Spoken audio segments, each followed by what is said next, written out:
లింగపాలెం మండలంలో సింగగూడెం ఎస్సీ బాలుర వసతి గృహాన్ని సందర్శించిన లింగపాలెం ప్రాథమిక ఆరోగ్య కేంద్రం డాక్టర్ నైమిష పిల్లలు ఆరోగ్య విషయాలను అడిగి తెలుసుకొని వారికి చెకప్ చేసి ఎలర్జీలు రాకుండా ప్రతి ఒక్కరు కూడా శుభ్రంగా ఉండాలని విద్యార్థులకు తెలియజేశారు. విద్యార్థులకు ఆహారం వండే కిచెన్ రూమ్ను పరిశీలించారు. బాత్రూములను ప్రతిరోజు శుభ్రపరచాలని తెలియపరిచారు. ఈ కార్యక్రమంలో doctor Naimisha, hostel warden Achyutarao, MPHO Arjun Rao, HS Emily Babu, health assistant Jaganmohan Rao, MLHP Lavanya, ASHA వర్కర్లు పాల్గొన్నారు.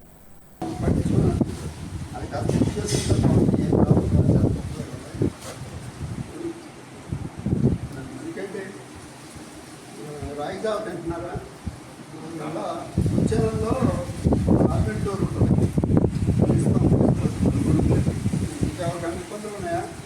బట్టలు ఎలా ఉట్టుకోమని చెప్పాను.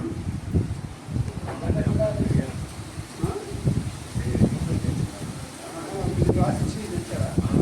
మరి ఎంట్లో వేసారా? ఇప్పుడు హాలిడే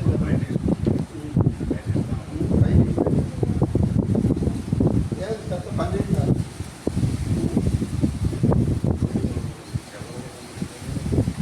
ఒకళ్ళు మార్చుకుంటారా? మార్చుకోకూడదు అసలు. అలాగా కట్ చేసుకున్నాను. అట్లా అందరూ చూపిండ్రా, అందరూ చూపిండి. ఇది చాలు, ఈ గోర్లు చాలు.